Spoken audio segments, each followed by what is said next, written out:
Good morning friends, चाचा का bioscope welcomes you. आज हम जानेंगे ओरछा के बारे में। न्यू दिल्ली से 474 किलोमीटर्स के डिस्टेंस पर और अप्रोक्सीमेट 8 आवर्स का टाइम आपको वहां पहुंचने के लिए लगने वाला है। आपकी फैमिली के लिए एक खूबसूरत डेस्टिनेशन ओरछा मध्य प्रदेश के अंदर उत्तर प्रदेश की हद के साथ लगा हुआ। दिल्ली से आप आगरा, ग्वालियर, झांसी होते हुए पहुंचेंगे ओरछा। ओरछा के सबसे नजदीक रेलवे स्टेशन आपको मिलेगा झांसी और निकट का airport Gwalior airport. Jhansi railway station से ओरछा 17 किलोमीटर्स, ग्वालियर एयरपोर्ट से ओरछा 129 किलोमीटर्स, खजुराहो एयरपोर्ट से ओरछा 169 किलोमीटर्स के डिस्टेंस पर है। ओरछा के आसपास आपको झांसी, ग्वालियर, खजुराहो, दतिया घूमने को मिल जाएगा। आप यह सभी जगह भी इसके आसपास कवर कर सकते हैं। ओरछा प्रसिद्ध है राजा राम मंदिर के लिए, जहां पर राम एक बालक के रूप में राज करते हैं और उनको पुलिस के द्वारा सुबह शाम गॉर्ड ऑफ ऑनर दिया जाता है। बहुत ही रोमांचक दृश्य होता है और ओरछा के राजा हैं राम। मंदिर के साथ साथ ओरछा के अंदर जंगल, नदी, किले, बहुत सारी जगहें घूमने के लिए हैं। हर उम्र के व्यक्ति के लिए बहुत कुछ वहां देखने के लिए है। ओरछा जाने से पहले एडवांस में होटल बुकिंग जरूर करा लें। ओरछा के अंदर हमने booking.com से बुंदेली फॉर्म्स के अंदर बुकिंग कराई थी और हमारा स्टे अच्छा रहा। वहाँ एक फार्म हाउस है, 4 कमरे हैं उनके पास। 3 रात हम लोग यहाँ पर रुके थे। सुबह का नाश्ता करने हम वहाँ के सबसे बेहतरीन होटल ओरछा पैलेस पहुँच गए, क्योंकि हमें यहाँ पर ऑनलाइन बुकिंग नहीं मिल पाई थी, ये पूरा फुल था। तो ब्रेकफास्ट करने के लिए हम लोग ओरछा पैलेस पहुँचे। किसी भी होटल में रुकना चाहें 1500 से 6000 अप्रोक्सीमेट आपको बुकिंग्स अवेलेबल हो जाएंगी। बहुत सारे होटल्स ऑनलाइन अवेलेबल हैं। ओरछा पैलेस जैसा कि हम ब्रेकफास्ट करने के लिए गए थे, 650 रुपीज पर हेड इनका चार्ज था।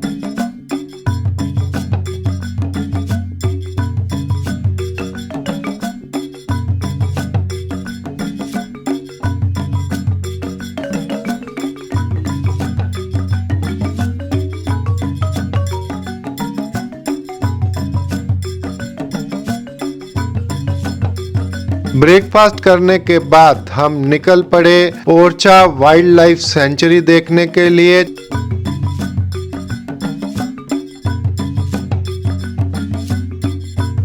$300 कार की एंट्री और $200 हमने गाइड का पे किया। तकरीबन 5-6 किलोमीटर का ये आपका चक्कर रहता है और आपकी गाड़ी आराम से चली जाती है। कच्ची रोड बनी हुई है, किसी तरह की कोई दिक्कत नहीं आती है। हम ओरछा के हैं, देवीचरण राजपूत शिकारी।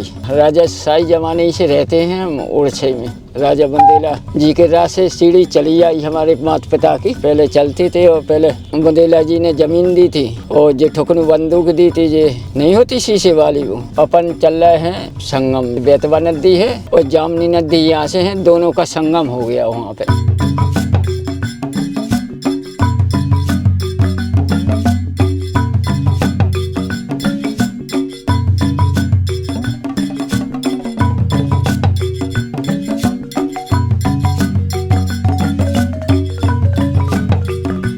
ये हैं लंका के हनुमान जी। ये देखो आज से 500 साल पुराने हैं हनुमान जी। ये सामने लंका के हनुमान। आज मंगलवार भी है और हनुमान जी की मूर्ति 500 साल पुरानी। गाइड बता रहे हैं कि ये श्रीलंका से लाई गई है। दर्शन करने जा रहे हैं। ये लंका का जंगल बोलते हैं। तो यहाँ राजा बुंदेला जी आते थे पूजन करने के लिए। तो ये जंगल सारा उन्हीं का है। 60 किलोमीटर में है ये लंबाई चौड़ाई जंगल का। पहले शेर रहते थे, तेंदुआ रहते थे, बगना रहते थे, बारहसिंगा रहते थे। जानवर बहुत कम रह गए हैं, रुपया में 54 जानवर रहे हैं। Ultimate view. विंटर के अंदर तो आपको मजा ही आ जाने वाला है। चलिए बढ़ते हैं थोड़ा सा इन पत्थरों पर चलते हुए।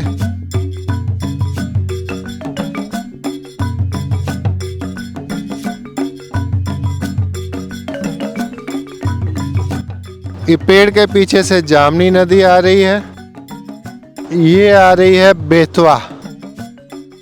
सामने ये इनका संगम पॉइंट ओरछा के अंदर। अल्टीमेट व्यू यार, वाकई एक पौराणिक कथा, एक धार्मिक नगरी, राजा राम की नगरी। यहाँ भगवान राम एक राजा के रूप में पूजे जाते हैं। भगवान का आपको राजा का रूप यहाँ देखने को मिलेगा। वाह, तो आपके मुंह से निकलने वाला है।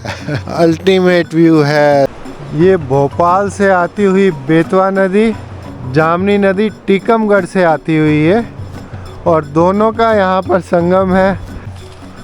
ये जो आप व्यू देख रहे हैं और मैं जहाँ खड़ा हूँ और जितने पेड़ आपको ये नज़र आ रहे हैं, चौमासा यानी कि जब बारिशों का टाइम होता है, ये दोनों नदियों का संगम इनके ऊपर आ चुका होता है, यानी कि ये बिल्कुल पानी के अंदर डूब जाते हैं। ये पत्थर वगैरह आपको बिल्कुल नज़र नहीं आएंगे। यहाँ पूरा पानी का सैलाब, अपना चौड़ा पानी का जो पार्ट बोलते हैं एरिया आपको ये दिखेगा। यहाँ घूमने के लिए आपको तकरीबन 1.5 घंटा चाहिए और 2-3 अच्छे स्पॉट्स हैं। पहला स्पॉट हमारा रहा लंका जंगल, जहाँ हमने हनुमान जी की मूर्ति देखी। वहाँ से हम आ गए संगम में। अब संगम से हम लोग बढ़ रहे हैं वॉच टावर की तरफ। अगर आपको मौसम बिल्कुल साफ मिल जाए तो वॉच टावर से आप जहांगीर महल दर्शन, चतुर्भुज मंदिर दर्शन, किला दर्शन, छतरियां दर्शन, लक्ष्मी मंदिर दर्शन, राम राजा मंदिर दर्शन कर सकते हैं। हमें फॉग की वजह से नजर नहीं आया, इसलिए हम ये सीन देखने से चूक गए। वॉच टावर देखने के बाद हम पहुंच गए पचमढ़िया देखने के लिए।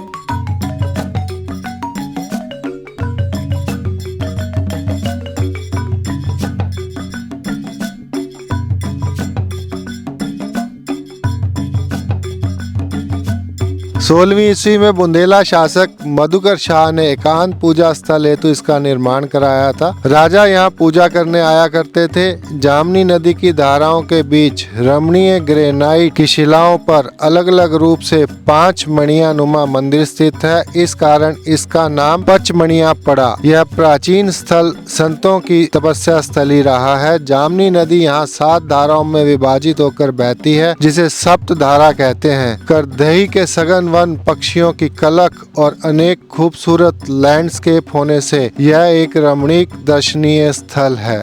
जब चित्रकूट में राम लक्ष्मण सीता जी आई थी वनवास में, सीता जी ने कहा था हमको पंचमढ़ी चलना है ओरछा। तो जब वहाँ से चित्रकूट से राम लक्ष्मण सीता जी आई पंचमढ़ी, तो यहाँ पे 5 महीने रही।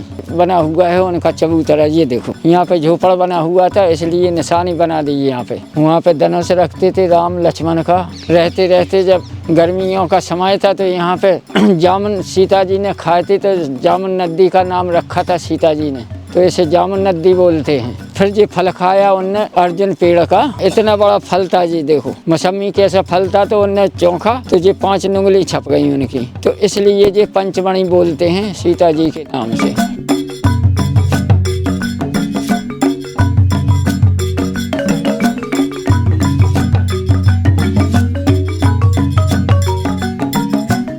पंचमढ़ी घूमने के बाद बढ़ चलिए शिकारगाह घूमने के लिए। पंचमढ़ी देखने के लिए आपने जहां गाड़ी पार्क की है वहीं गाड़ी खड़ी रहने दीजिए और पैदल ही चल दीजिए।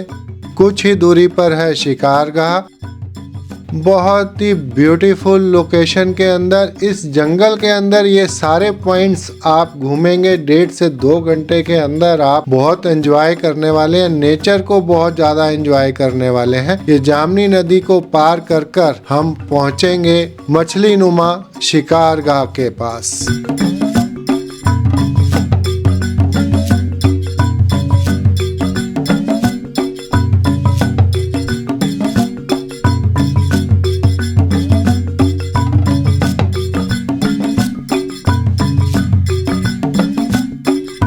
इस शिकारगाह का निर्माण 16वीं शताब्दी में बुंदेला शासकों द्वारा शिकार के उद्देश्य से किया गया था। मछली के समान आकृति होने के कारण इसे मछली नुमा शिकारगाह भी कहते हैं। इसकी वास्तु संरचना ऐसी है कि शिकारी पूर्णतः छिपकर शिकार कर सकता है। यह स्थल जामनी नदी के बीचों बीच स्थित है, जो जामुन एवं अति प्राचीन अर्जुन के वृक्षों से घिरा हुआ है। बहुत ही सुंदर सा शिकारगाह बना हुआ है। राजा यहाँ पर आकर जब मेहमान आते थे या राजा को शिकार करना होता था तो आकर कई दिन यहाँ पर व्यतीत करते थे, इस जंगल में रहते थे। और शिकारगाह के अंदर इवन वॉशरूम वगैरह की फैसिलिटी भी उन्होंने अपने लिए बना रखी थी, क्योंकि मालूम नहीं कब शिकार मिले, कितने दिन उनको यहाँ रहना पड़े। और जैसा कि गाइड ने हमें बताया कि पूरा भील वगैरह सब साथ में आते थे। नेचुरली जब राजा शिकार करने जाएगा तो उसके साथ पूरी लाव लश्कर भी साथ में होता था।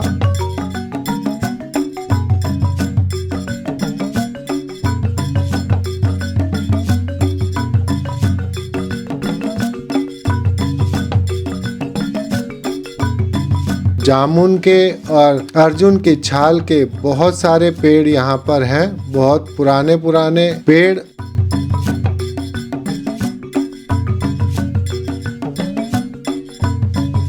इस समय आप देख रहे हैं ये अर्जुन की छाल का पेड़ बहुत पुराना पेड़ है। इसकी छाल भी कई जगह से लोग निकाल कर जा चुके हैं, साफ दिख रहा है। तो इस तरह के पेड़ आपको यहाँ पर बहुत सारे मिलेंगे। और दोस्तों, अगर आप चैनल पर नए हैं तो प्लीज सब्सक्राइब, लाइक, शेयर चाचा का बायोस्कोप, आपका अपना चैनल चाचा का बायोस्कोप। साथ ही लगे बेल आइकन के बटन को जरूर दबा दें। ओरछा में घूमने की बहुत सारी जगहें हैं, गाइड लेना नहीं भूलिएगा, क्योंकि गाइड जब वहाँ पर एक्सप्लेन करते हैं तो घूमने का मजा 2 गुना हो जाता है। गाइड से आप पूरा ओरछा घूमने के लिए बात कर लें और एक ही गाइड आपको पूरा ओरछा घुमा देगा, जो कि मेरे आने वाले एपिसोड्स में भी आप देखेंगे। अगर आप पूरा ओरछा अच्छे से घूमना चाहते हैं तो कम से कम 2 दिन आपको ओरछा को जरूर देने होंगे। राजा महल ओरछा के पहले एपिसोड में मैं दिखा चुका हूँ।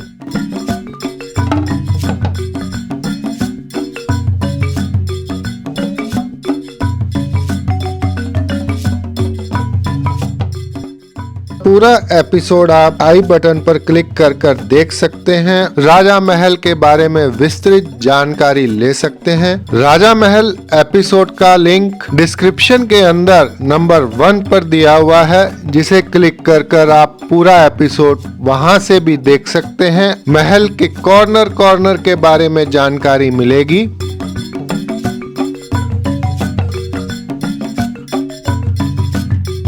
राजा महल के बिल्कुल सामने ही बना हुआ है जहांगीर महल। वही गाइड आपको जहांगीर महल भी घुमाएगा, जहांगीर महल के बारे में विस्तृत जानकारी देगा। इस खूबसूरत महल को जानिए, इसका इतिहास जानिए। जहांगीर महल ओरछा के एपिसोड नंबर 2 पर मैं दिखा चुका हूं। इसकी विस्तृत जानकारी लेने के लिए आप आई बटन पर क्लिक कर एपिसोड को देख सकते हैं। डिस्क्रिप्शन के अंदर नंबर 2 पर मैंने इसका लिंक दिया हुआ है, आप वहां भी क्लिक कर इसको पूरा देख सकते हैं।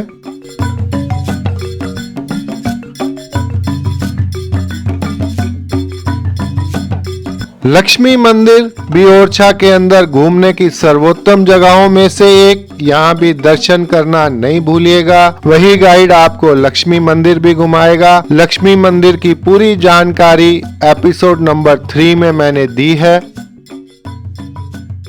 इसका लिंक ऊपर आई बटन पर दिया हुआ है, आप वहां क्लिक कर देख सकते हैं। डिस्क्रिप्शन में नंबर 3 पर लक्ष्मी मंदिर का लिंक दिया हुआ है।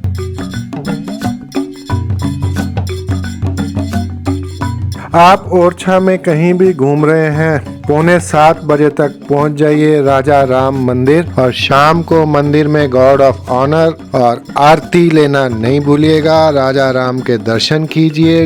अंत में रात को आप जहांगीर महल के अंदर लाइट एंड साउंड शो देख सकते हैं। पहले शो इंग्लिश में दिखाया जाता है और उसके बाद हिंदी में दिखाया जाता है। दोस्तों, ओरछा के अंदर देखने के लिए बहुत कुछ है। बाकी की जगहें आपको अगले एपिसोड में देखने को मिलेंगी। बने रहिए अपने चैनल चाचा का बायोस्कोप के साथ और कमेंट करना नहीं भूलिएगा।